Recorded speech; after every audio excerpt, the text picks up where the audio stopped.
तो नारद जी ने निश्चय कर लिया कि अब मैं ज्ञान यज्ञम करिष्यामि, मैं जो ज्ञान यज्ञ है अर्थात श्रीमद् भागवत की कथा है मैं अवश्य करवाऊंगा। तब नारद जी ने सनकादियों से कहा कि देखो हमारे पास देने के लिए कुछ नहीं है और आपके पास लेने के लिए झोली नहीं है, तो हमारे पास आपसे बढ़िया वक्ता नहीं है और श्रोता तो हम हैं ही। स्थान का चयन हुआ, गंगा द्वार समीपे तू तटमानंद नामकम, अर्थात हरिद्वार। हर का जो द्वार है अर्थात हम सभी धैर्य पर खड़े हैं, लेकिन जैसे ही उस धैर्य से अंदर प्रवेश कर जाएंगे तो वहां हरि मिल जाएंगे। अथवा हरिद्वार का चयन इसलिए भी हुआ कि आप जब हिमालय की यात्रा करते हैं तो सबसे पहला पड़ाव जो पड़ेगा वो हरिद्वार पड़ेगा। तो हरिद्वार का चयन इसलिए भी हुआ कि जो विरक्त हैं, जो भजन में लगे हुए हैं, साधना में लगे हुए हैं, वो लोग अपनी साधना से नीचे आएंगे, और जो संसार में भोग विलास में लगे हुए हैं वो उन भोग विलास की वस्तुओं को त्याग करके थोड़ा सा ऊपर बढ़ेंगे। हरिद्वार का चयन हुआ।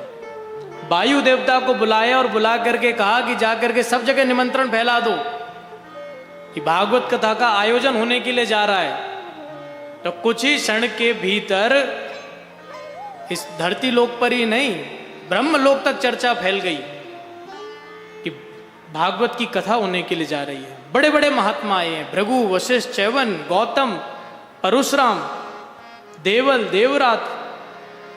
सबसे प्रथम सबसे पहले आए भृगु जी। अब भृगु जी को तो आप सभी जानते हैं, कितने क्रोधी हैं, जिन्होंने ठाकुर जी के वक्षस्थल पर प्रहार कर दिया। तो भृगु जी सबसे पहले आए और सबसे बाद में भी भृगु जी आए। ऐसा कैसे संभव हुआ? बोले सबसे पहले आए और आकर के देखा कि कोई श्रोता नहीं है, तो पकड़ पकड़ के सबको लेकर के आ रहे, चलो भाई कथा का समय हो गया, चल करके बैठो। तो सबको लेकर के आए और सबसे अंतिम में आकर के अपनी पंक्ति में आकर के बैठ गए। सुंदर सज्जनों पंक्ति लगी हैं, एक तरफ स्त्री बैठी हैं, एक तरफ पुरुष बैठे हैं, एक तरफ देवता हैं। जब सुखदेव जी ने कथा सुनाई तो देवताओं को सुलभ नहीं हुई, लेकिन इस बार देवता समझ गए कि पहले हम अभिमान से गए, लेकिन अब अभिमान से नहीं जाएंगे, अब श्रद्धा को लेकर के जाएंगे। तो इस बार देवता भी आए हैं, स्त्रियों की पंक्ति अलग है, पुरुषों की अलग है, सभी बैठ गए और वक्ता के रूप में चारों सनकादि विराजमान हैं। सनकादि प्रारंभ कर रहे हैं। सदा सेव्या श्रीमद् भागवती कथा, यस्या श्रवण मात्रेण हरिश्चित्तम समाश्रय। सदा सेव्या भगवान की जो कथा है सदैव सुनो।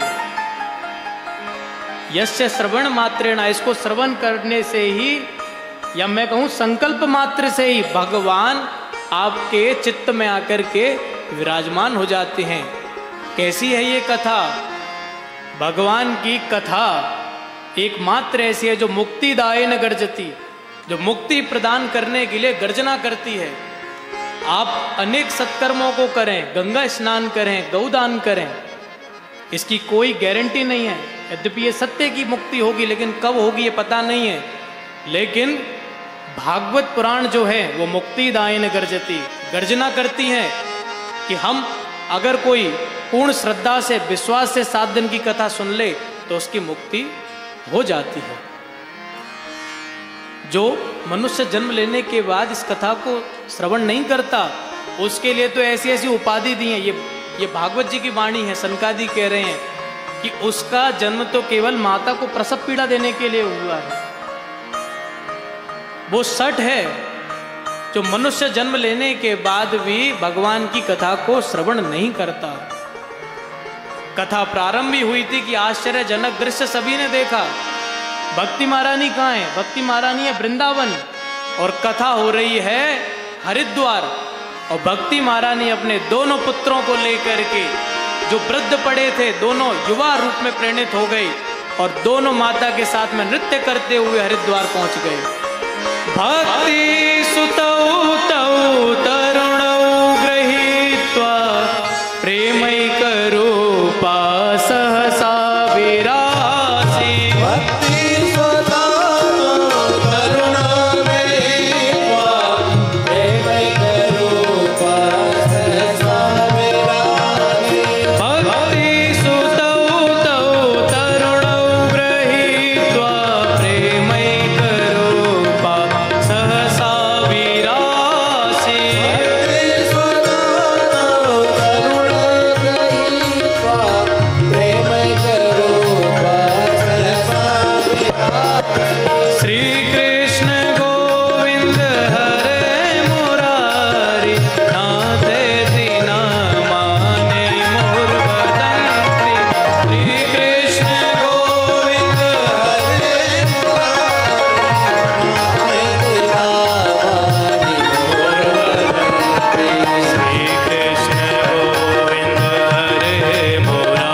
बोलिए भक्त वत्सल भगवान की जय। भक्ति महारानी की जय। जय जय श्री राधे।